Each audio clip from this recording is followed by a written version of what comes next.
Alhamdulillah wa salatu wa salam ala rasulillah amma ba'd. Assalamu alaikum wa rahmatullahi wa barakatuh. Arúgbó Allah subhanahu wa ta'ala àtàwọn àlékún kí ọlá àti fánà wa Muhammad sallallahu alayhi wa sallam ẹni tí ọlọ́run bá sí náà kó sí dáadáa fẹ́ ní kọ̀ọ̀kan wa. Abẹ́lọ́n kó wà sàlékún kí ànábì àti àwọn ará ilé rẹ̀ àti àwọn sàhábà rẹ̀. Àwọn ọ̀rọ̀ kan wà táwọn ò kì í fẹ́ dá sí tó ra mọ́ wípé kó kàn wá. Ṣùgbọ́n gbà míì wà, ìmí yóò fara pẹ́ kó kàn wá kálíbà rí àwọn ẹ̀kọ́ kan kọ́ ń bẹ̀ fún àwọn ìṣẹ̀lẹ̀ tó ń ṣẹlẹ̀. Gbogbo yẹn ṣe mọ̀ kì í sọ̀rọ̀ gbá wọ́n sàlẹ̀ bá sọ̀rọ̀ rárá o. Táwọn bá sọ nǹkan wá rí pé ó ní pọ́ìntì tá fẹ́ mú. Lórí táìmù wa gan jẹ wá lógún ju kásàlẹ̀ bá sọ̀rọ̀ lọ. Mo wá táìmù àti sáré ṣe fídíò yìí níbi tí mo bí sídìí lónìí. Sẹ́rí ọ̀rọ̀ kan jáde Sheikh Salman bun Adam al-Ilori. Sheikh Salman kọ́lọ́njọ́ kó bá wa ṣe dáadáa fún wọn. Wọ́n sọ̀rọ̀ kan, àwa rí pọ́rọ̀ yẹn ó di tó ń tán gbà bí ẹni gba ìgbà mineral. Ṣé rọ́rọ̀ yẹn nǹkan kan ló fẹ́ ká mú bẹ́ẹ̀ tó sopọ̀ máwọn ìṣẹ̀lẹ̀ tó ń ṣẹlẹ̀ yìí.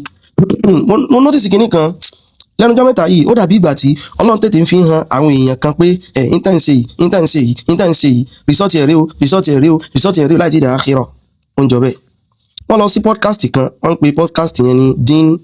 Uncoded. Èmi náà lọ síbẹ̀ láìpẹ́ yìí tí wọ́n invite mi náà wọ́n sì interview fún mi ń bẹ̀. Aṣọ tí mo wọ̀ lọ́bẹ̀ náà líle, aṣọ tí mo wọ̀ lọ síbẹ̀ náà ni. Wọ́n làkọ́ wọ́n invite àwọn náà ń bẹ̀ torí mo ráwọn tó ń sọ wípé ibi tí wọ́n lọ yẹn program yẹn wọ́n plan rẹ̀ láti máa fi ba àwọn personality kan jẹ́ ni rárá ẹjá kọ́ clear bẹ̀yẹn. Àwọn tó ní program yẹn ò sí ẹni interest nínú kìíní kan nǹkan kan lẹ́yìn pàǹkan sẹ́sìn tiwọn. Àwọn tó sì ń gbé lọ́bẹ̀ pọ̀ kò yàtọ̀ sórí tẹlifíṣàn kò yàtọ̀ sórí rédíò. Ní tá bá bí èèyàn téèyàn bá dáhùn ó ní kẹ́ máa sọ̀rọ̀ lé lórí. Ẹ má torí pé bẹ́ẹ̀ náà ti wá bí àwọn èèyàn yẹn kẹ́ tó wá fẹ́ fẹnu ba ilé iṣẹ́ yẹn jẹ́ kò gbọ́pọlọ múná torí kò jọra wọn. Bóyá wọ́n dìdí dábẹ́lẹ̀ àbọ̀ dìdí lọ torí wípé wọ́n fẹ́ máa fi bá àwọn kan lórúkọ jẹ́ rárá. Ẹni tí wọ́n bá pè síbẹ̀ ọ̀rọ̀ tó bá wá bí tẹlifíṣàn ni ọ̀rọ̀ tó bá sọ ń bẹ̀ ọ̀rọ̀ ní kẹ́ máa rán ẹ fi ilé iṣẹ́ yẹn lẹ̀ ẹja máa sí déédéé gbogbo nǹkan tá a bá fẹ́ máa ṣe kò sí déédéé nínú kó jẹ́ pé àwọn yẹn la fẹ́ gbógun tì àwọn kan náà kọ́ ọbẹ̀ tí ń sọ̀rọ̀ lẹ́nu náà tó bá bíyàn wípé báyìí tó ní ìfẹ́ sọ̀rọ̀ lórí ẹ̀ ẹni yẹn ò sọ̀rọ̀ lórí ẹni yẹn tó bá sì bíyàn pé rọ́nà tó ní iná ṣẹlẹ̀ ní pé kìíní kan ní pé nǹkan kan ẹni yẹn ní kẹ́ mú kìí ṣe ibi tán ti pè wọ́n mo rò póye kìí ṣe ibi tán ti pè wọ́n àwọn èèyàn pèèyàn kan tó wà neutral àwọn lè invite anybody lọ síbẹ̀ ní tó bá wá sọ ó kù sọ̀wọ́ ẹ̀ nìyẹn. Pápọ̀ lèmi lọ́mbẹ̀ wọn kàn nígbà tí sáré clear ọ̀rọ̀ àwọn Deen Uncoded yẹn so káwọn bá pé kíní ní fún yín pé bóyá àwọn kan kọ́ àwọn tó wà ń bẹ̀ wọn ò sí níbi kankan ju pé wọ́n kàn wò pé àwọn kan ń sa àwọn prógráàmù yẹn àwọn tó ń ṣiṣẹ́ léṣe rédíò TV gan làwọn tó wà ń bẹ̀ so yẹn kan dàbí kí n lásán ibi ẹ̀kọ́ mo fẹ́ sọ̀rọ̀ tó ní ìfẹ́ pẹ́ ń bẹ̀ tó gbọ́dọ̀ mọ̀ sí déédéé gbogbo nǹkan kọ́ ni káfí mọ̀ rò pé àwọn ọ̀tá wa tún ni àwọn ọ̀tá wa náà lọ ṣiṣẹ́ yẹn àwọn ọ̀tá yín wo àwọn ọ̀tá yín kankan kọ́ ló ń ṣiṣẹ́ ń bẹ̀ ẹni tán bá bi léèrè ọ̀rọ̀ tó bá sọ ní kẹ́ address. Sheikh Salman tí wọ́n jábúrò bàbá wọ́n ní wọ́n bí wọ́n nípa ọ̀rọ̀ yẹn mo sọ pé ọ̀rọ̀ yẹn rí ìsìn tó kan èmi kò kan wá ṣùgbọ́n bí kan wà ń bẹ́ tó kan àwa tí mi fẹ́ já sọ̀rọ̀ lórí kájọ gbé yẹ̀wò kájọ wo tán bá ní ẹ lọ pé bí ti ń rí wá tánì bí ti ń rí náà wọ́n àpọ́n bí wọ́n nítàn àwọn bí wọ́n pa bí àwọn bàbá wa Sheikh Adam rahimahullahu ta'ala bí wọ́n ṣe fẹ́ ìyàwó náà wọ́n ń sọ̀rọ̀ lọ bí wọ́n ṣe fẹ́ ìyàwó àwọn bàbá tọ̀hún wọ́n sọ̀rọ̀ lọ bẹ̀. Ìgbà tí wọ́n sọ̀rọ̀ yẹn bí wọ́n ṣe fẹ́ ìyàwó yẹn ẹgẹ́ ti sìn wọ́n ní wọ́n ti bímọ méjì rí tẹ́lẹ̀ ó tó di pé Sheikh Adam fẹ́ wọn ó wà lórí social media mi kọ́ mo sọ ọ́ àwọn náà sọ pé Sheikh Adam gan ló pàtàn yẹn bí wọ́n ti bímọ méjì tẹ́lẹ̀ Sheikh Adam tó fẹ́ wọn wọ́n wá ní but ìbímọ méjì wọn yẹn kì í ṣe pé àwọn tán fẹ́ tán ti dára nu pé Tòkunbọ̀ ni wọ́n grade 1 òun ni wọ́n nígbà tán fi fẹ́ wọn yẹn wọ́n sọ̀rọ̀ yẹn àwọn yẹn wọ́n kọ́mẹ̀ntì wọ́n sọ̀rọ̀ tí ò da sí Sheikh Salman wọ́n sọ̀rọ̀ tí ò dápá ìyàwó bàbá rẹ̀ ló wá sọ wípé Tòkunbọ̀ ni ló wá sọ̀rọ̀ pé wọ́n ti bímọ méjì síbì kan káwá ayú ọ̀rọ̀ wo nìyẹn sórí Sheikh Salman tàn sọ̀rọ̀ sí kọ́ ló kàn mí gbogbo mo sọ fún gbogbo tó bá ti ń sọ̀rọ̀ láwọn èèyàn sọ̀rọ̀ sí ìyẹn kọ́ ni problem tó ti ìyẹn kọ́ ni problem ṣùgbọ́n tó kèmí ń bẹ̀ gangan ni ọ̀rọ̀ tí Sheikh Salman sọ àti reaction àwọn tó ń react ẹjọ́ o ẹdún a ní ẹyẹ mọ́ ṣàbòsí mọ́ àwọn ọ̀rọ̀ báyà kì í dá sí tẹ́lẹ̀ ṣùgbọ́n ìdí tí mo fi já mọ́ dá sí ni pé ká mọ́ rán yín létí tẹ̀ ń ṣe nǹkan tẹ̀ ń ṣe ọjọ́ tí rìsọ́ọ̀tì rẹ̀ bá ti dé ẹgbàá mọ́ra ẹ̀yin ò ti ṣe nǹkan tẹ́ ní fẹ́ kí irú rẹ̀ ó ṣẹlẹ̀ sí yín abosí náà ń pè bẹ́ẹ̀. Ìgbà tí bàbá tó sọ ìtàn al-Imam al-Bukhari tó sọ ìtàn àwọn àfáà mi wọn ni ẹlòmíì gẹ̀ẹ́sì bá fọ́jú ni tá a bá sọ̀rọ̀ ń gbà yín kí lẹ́sọ ni wọ́n ń sọ̀tàn ni ṣé kò fọ́ lójú lóòótọ́ àwọn wà ní ọ̀nà tó gbà gbé ọ̀rọ̀ afọ́jú ní yẹn kalẹ̀ yẹn ó jọ rẹ̀ tó fẹ́ tàbùkù yẹn gẹ̀ẹ́ afọ́jú kí náà lórí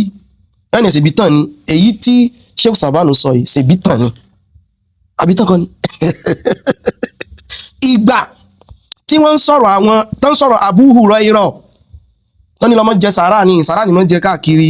torí sàárà tó ń sọ gbogbo ẹ̀ tó ń sọ àwọn ọ̀rọ̀ míì àwa ni àwọn ọ̀rọ̀ yìí jọ bí ìgbà téèyàn bá ń kànyàn lábùkù ẹ̀sìn lẹ́fẹ́ sọ̀tàn wọ́n ní gbogbo yín náà sẹ́rí nǹkan kan lèmi ò láìkì lára yín àbòsí yìí ẹ̀yin ṣe fẹ́ mọ́ jẹ́ nítorí pé tó bá sọ̀rọ̀ ayé ò gbọ́dọ̀ sọ ṣùgbọ́n táyé bá sọ̀rọ̀ ẹ̀yin gbọ́dọ̀ sọ náà kí fídíò ìgò tó mọ̀ tẹ̀síwájú online class wa special class tàbí kọ́ Arabic language nìkan a ní fáwọn tó bá ti máa kọ́ tó sì ti máa ká kíláàsì mi ò tún wáyé lónìí yìí gẹ́gẹ́ tí nítorí pé ó ti lọ́jọ́ tá a mú tá a fi ń ṣe kíláàsì yẹn a ti ṣe kíláàsì ọ̀sẹ̀ méjì sẹ́yìn ẹni tó bá fẹ́ join ó sì lè láǹfààní àti lè bá ṣùgbọ́n tètè register báyìí ogun tá a ti ṣe tẹ́lẹ̀ yẹn ó wà recorded ó wà nílẹ̀ bó ti yé 09031324112 09031324112 lórí WhatsApp ní o kì í ṣe SMS mi lè reply 09031324112 lórí WhatsApp bọ̀ kẹ́ sọ wípé special class ilẹ̀ message mi fún ní ti mọ̀ tí ma fi dá inú special class ilẹ̀ message mi fún bákan náà àwọn tá a bá lọ́mọ ta níyàwó àbáwọn náà afẹ́kọ́ Quran àbáwọn kan míì fíkẹ́ tawhid oríṣiríṣi nǹkan same number yẹn 09031324112 ẹ̀ message mi fún yẹn òun class tiẹ̀ yàtọ̀ síta àwọn Arabic àwọn yóò ti máa kọ́ wọ́n ti máa ká kámọ̀ continue ọ̀rọ̀ eléyìí tàn bá lọ. wa nunkiru in shi'na 'ala an-nasi qawlahum àwa lè sọ pé àwọn èèyàn kan gbẹ́nu lọ́wọ́ táwa bá sọ̀rọ̀ pé kọ́mọ̀ táwa bá sọ̀rọ̀ nìkan gbẹ́nu lọ́wọ́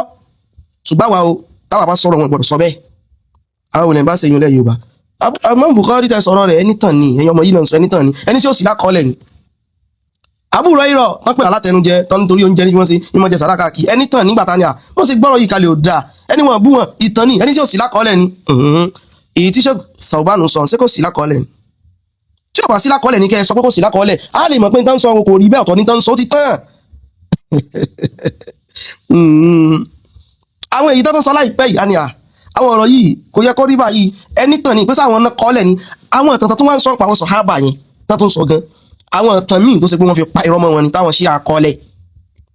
àníyà eléyìí kò sí ẹ̀sìn inú tán á ti wá gbọ́gbọ́n pẹ́ pé ìtàn ni bí ò sí ẹ̀sìn inú ẹ̀ ẹjọ́ kílẹ̀ ń bínú bí eléyìí fún ẹ̀yọ́ ọmọ yìí ẹ̀yọ́ ọmọ léńjẹ kílẹ̀ ń bínú fún ṣebí tàn ni wọ́ọ̀dù yìí tẹ́ mọ́ sọ náà ni pé ṣebí tàn ni bàbá òbú wọn o ṣebí tàn ni ìtàn lélẹ́yìí náà ìtàn ni wípé kọ́ tó fẹ́ wọn wọ́n ti fẹ́ yàwó méjì tẹ́lẹ̀ ìtàn ni bẹ́ẹ̀ náà ti sọ pé tàn ni so ti yé nìsín báyìí àwọn sì náà sọ pé wọ́n fẹ́ ṣàpẹẹrẹ pé kìí ṣe pé tó ti dára nu o tó ti pọ́n ti bímọ méjì tẹ́lẹ̀ síbì kan o wọ́n tó ń wà ní tòkunbọ̀ grade 1 ìtàn ni ṣebí tàn ni